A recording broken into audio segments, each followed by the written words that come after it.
All right, guys, we're here with a special guest, Ricardo Dundee. Of course, interviews brought to you by Musashi Submission Radio here. Ricardo, how are you feeling before this fight, mate? Yeah, I'm feeling good, mate. Feeling pretty fucking strong and shit. And, you know, gonna go have a little fight here. And then afterwards, maybe go have a beer, have some pizza. And, you know, it's gonna be a good fuck around, mate. Have you had a moment where someone's approached you with a knife on the street and then you've pulled out a knife? So that's not a knife. What did you say to them? I said, that's not a knife. This is a knife. We hear the preparation's going well. A couple of tinnies are involved. Tinnies before the fight, right? I don't know what a tinny is, but yeah, I'll have one. Maybe I'll have two. Fuck it.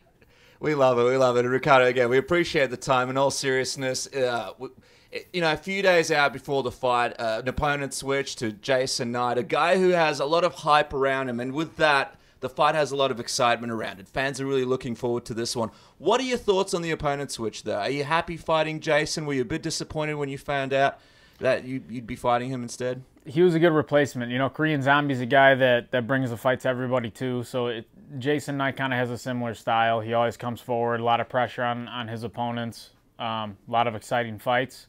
So the change wasn't really that big, you know, just went from a Korean guy to an American guy.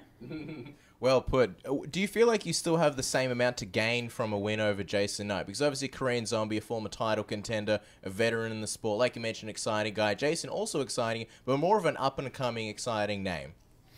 Yeah, you know, the Korean Zombie has, I think, a bigger following than Jason Knight does, but Jason Knight is still an exciting fighter, and you know, to me, it doesn't matter who the opponent is. On either fight, whether if it was Jason Knight or Korean Zombie, I don't think it would have moved me up in the ranks. So it is what it is. I'm here to fight. Let's do it.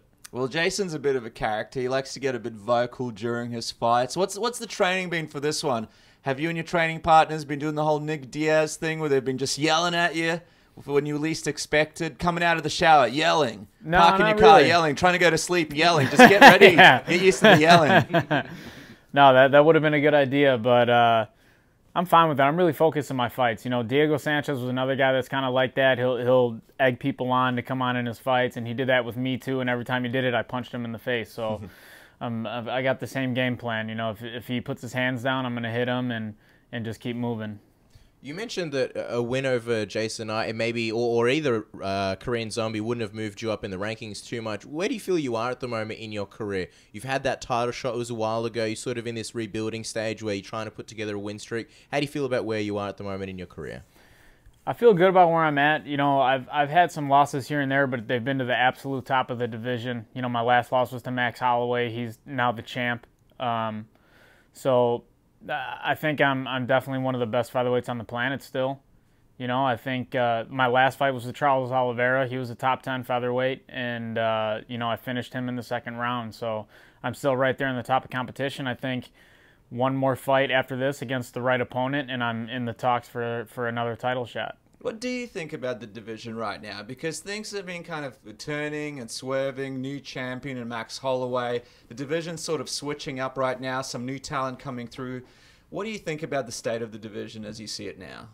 The division has always been exciting. Featherweight division, you know, always has new talent coming in. There are a lot of good up-and-comers.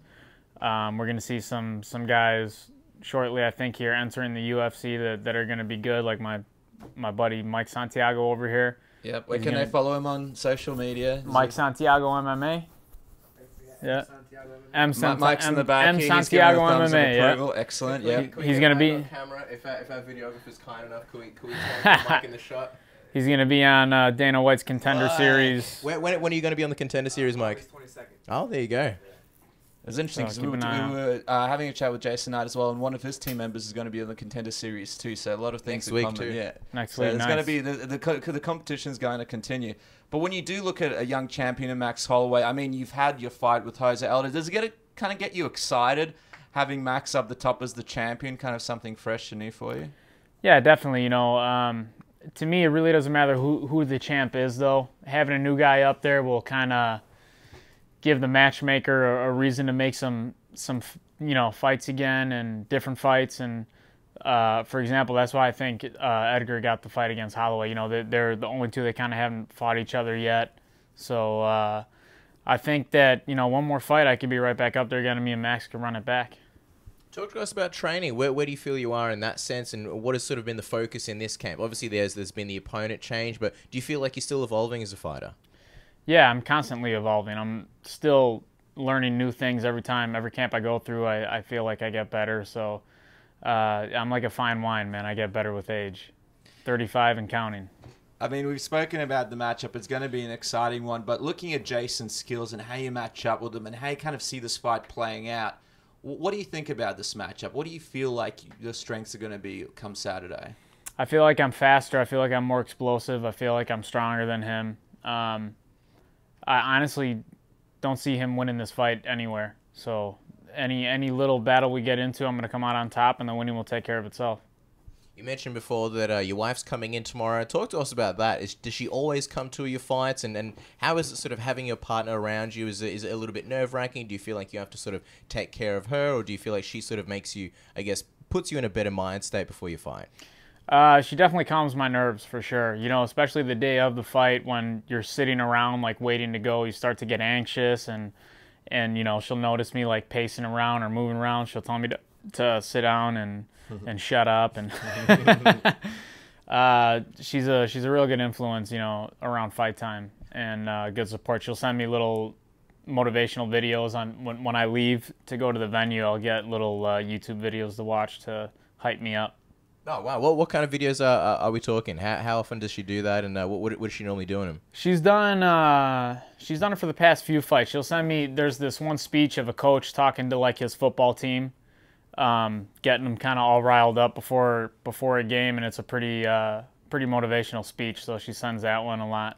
Is it Coach Bombay from the Mighty Ducks? No, yeah, it is. It is. Ducks. Quack, quack, quack. Quack. That's what There's also Denzel Washington and Remember the Titans, if she hasn't sent you that one already. I'm just wondering, what is fight day like for you? Different fighters have different sort of, I wouldn't say strategies, but different ways to calm their nerves. We know Jason Knight, here's a little hot tip. He's going to be playing video games, Nintendo Switch to be precise. What are you going to be doing? Do you have something that you do normally before your fights? Just pacing all day long? No. I try to stay as calm as possible, and when I start to feel like I'm getting anxious or like, want to get things going, I'll calm myself down. I'll concentrate on my breathing. Listening to music always helps. The butterflies are always there until I get to the locker room, until I get wrapped up, and then once I start warming up, it's like I get really calm all of a sudden. So my body just kind of takes over. I've been there so many times already that it's a natural thing for me. So the nerves are there all day, just like they are with any fighter. You just have to learn how to control them. Just got to ask, a few times when you've been on the program, you've talked to us about the zoo that you have in your house. You've got a dog, you've got a bird, you've got like pretty much the llamas. I think you've got everything but llamas. Right. Who's taking care of the zoo, and is it in the back of your mind? Right now, my wife's at home taking care of the zoo. So when she leaves, there's a nice zoo takes over. Yeah, the zoo you let them out in the wild, and then right. If they come back, they come back. If not, we just get a whole new flock of animals. There's a nice lady down the street that lives down the street from us, and she's got like a dog sitting service type thing. So she comes over to my house like 3 times a day. She'll take care of the dog and the bird and turn the light on and off for the chameleon that we got. So, do you ever wish you could bring all the animals with you to the octagon and be like Noah's Ark in a lot of ways? like Ace Ventura, like this is a great marketing idea. I feel like Reebok across one of those arcs. I think you really need to speak to someone about that. Let's talk about how soon you want to fight again, because if everything does go successfully, UFC 214, are you looking to get back in that octagon a little bit quicker? Yeah, I'd definitely like to fight one more time this year before the year's over. So November, December, I'll be hopefully fighting again, and we'll see what happens. After this fight, my main focus is going to be opening my gym. We got a UFC gym coming in Naperville, Illinois. So we're locking down a space right now, and then we're going to move forward with that. That's pretty exciting, because you were a long-time guy of MMA Masters. How did this come about, you opening a gym? Is it something that's been up in sort of something that you want to do for a long time? It's just an opportunity popped up? Yeah, it's just, we can't get punched in the face forever, and I got to start thinking about my career when fighting is done, and, having my own gym. It's not like UFC gym is a franchise, so this is more of a fitness-based gym using MMA to kind of work your clients out, work out the clientele there. So it's a good opportunity. They give us a lot of perks. Me being a UFC fighter, so I figured it was the best route to go. Will you be teaching personally lessons, or is it more sort of a business partner situation where you'll have staff there working and doing stuff with clients? I'll have staff there working, but I'll be heavily involved also, and I'll definitely be teaching some classes. Yelling at the slow people, making sure they get right. Running after them with sharp weapons to really motivate them. Getting the dog onto them. And is this a move from MMA Masters? Will you be training at this new facility full time, or will you still be at MMA Masters? Well, MMA Masters is down in Florida. I live in Illinois. So I only go down for camps to MMA Masters, and I'll go for about a month before each camp. So I'll still be doing that. I'll still be going to Top Notch also, which is in Illinois. This is just kind of a side thing, extracurricular to make some money on the side apart from fighting. And I'll do some of my training there, but it'll be I'll spread it out to all the gyms. I feel like it's a sneaky way to find a place to put all your animals because your wife doesn't want to have them in the house anymore. I just throw them all in the octagon. That's right. They'll be in the octagon. And if you can survive it, man, that's it. You go up a level.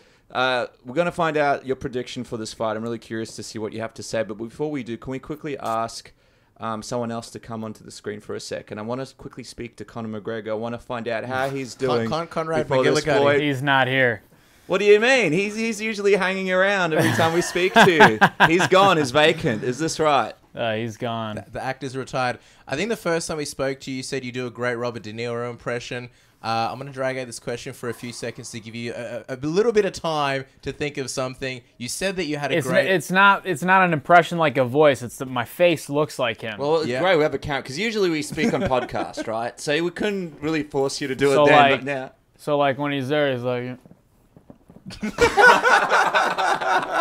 Looking at me? Huh? See, why aren't you doing your UFC, those little cut videos where they zoom up to, and now, Ricardo with us. This is what you should be doing. The Robert De Niro face. Let's quickly, we know you're busy, so we'll get out of here, but before we do, quickly the prediction. How do you see this fight playing out? If you sort of saw a way of you winning at UFC 214 this Saturday, how do you see it happening? I can see it happen in many different ways. I think I hold the advantage on the feet or on the ground. So it's either good. I'm looking to end the fight as soon as possible. I'm looking for a finish by KO or by submission. There you go, guys. The fight is this Saturday. Ricardo Lamas taking on Jason Knight, UFC 214, an incredibly stacked card. We can't wait to watch it, Ricardo. As always, thank you so much for your time. Appreciate it. Thanks for having me, guys. See you later, eh?